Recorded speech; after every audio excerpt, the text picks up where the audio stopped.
എല്ലാ ടീമുകളും കരുത്തരാണ്, അവരെല്ലാം നേരിടേണ്ടതാണ്, അവരെല്ലാവരും എതിരാളികൾ തന്നെയാണ്. പക്ഷേ ബംഗളൂരുവിനെതിരെ ഒരു പ്രത്യേക പകയുണ്ട്, പകയുടെ ചരിത്രമുണ്ട്, അവരോട് നമുക്ക് തീർക്കാൻ കണക്കുകൾ ഒരുപാട് ബാക്കിയുണ്ട്. പറയുന്നത് ഞാനല്ല, കേരള ബ്ലാസ്റ്റേഴ്സിന്റെ ഫാനിസം തലയ്ക്ക് പിടിച്ച് ഏതെങ്കിലും ആരാധകനുമല്ല, കേരള ബ്ലാസ്റ്റേഴ്സ് ആരാധകരുടെ സ്വന്തം ക്യാപ്റ്റൻ അഡ്രിയാൻ ലൂണയാണ്. കാരണം അഡ്രിയാൻ ലൂണയെ ഒരു നിമിഷത്തേക്ക് ലഭ്യനാക്കിക്കൊണ്ടായിരുന്നു സുനിൽ ഛേത്രി ആ ചതിച്ച് ഗോൾ നേടിയത്. ഞാൻ ഇപ്പോഴും അതിനെ ആ വേർഡ് തന്നെ ഉപയോഗിച്ച് പറയാൻ ആഗ്രഹിക്കുന്നുണ്ട്. സുനിൽ ഛേത്രി എന്ന മനുഷ്യനും ക്രിസ്റ്റൽ ജോൺ എന്ന തോൽപ്പാവയായ റഫറിയും കൂടെ ചേർന്ന് കേരള ബ്ലാസ്റ്റേഴ്സിന്റെ കയ്യിൽ നിന്നും കവർന്നെടുത്ത വിജയം, ആ വാക്ക് തന്നെ ഞാൻ എപ്പോഴും റിപ്പീറ്റ് ചെയ്ത് പറയാൻ ആഗ്രഹിക്കുന്നുണ്ട്.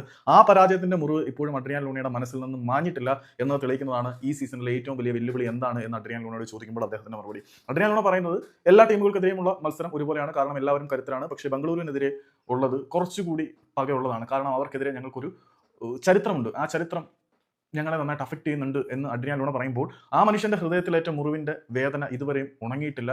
ആ വേദനയുടെ ഓർമ്മകൾ ഇന്നും അഡ്രിയാൻ ലൂണയെ വേട്ടയാടിക്കൊണ്ടിരിക്കുകയാണ്. അഡ്രിയാൻ ലൂണയെ വല്ലാതെ അപഹസിക്കുന്ന തരത്തിലായിരുന്നു ആ ഒരു ഗോൾ സുനിൽ ഛേത്രി ചതിച്ച് നേടിയത് എന്നുള്ള വാക്ക് ഞാൻ ഇപ്പോഴും റിപ്പീറ്റ് ചെയ്ത് പറയാൻ ആഗ്രഹിക്കുന്നുണ്ട്. ഓക്കെ, അപ്പം ബംഗളൂരുവിനെ തീർക്കണം എന്ന് തന്നെയാണ് അഡ്രിയാൻ ലൂണയുടെ ലക്ഷ്യം എന്ന് ലൂണ തന്നെ പറയുമ്പോൾ ബംഗളൂരുവിനെതിരെയുള്ള മത്സരത്തിന് കൊഴുപ്പ് കൂടും എന്ന കാര്യത്തിൽ യാതൊരു സംശയമില്ല. കേരള ബ്ലാസ്റ്റേഴ്സിന്റെ അടുത്ത ഹോം ഗ്രൗണ്ട് മത്സരം നിന്ന് കത്താനുള്ള സാധ്യത വളരെ കൂടുതലാണ്.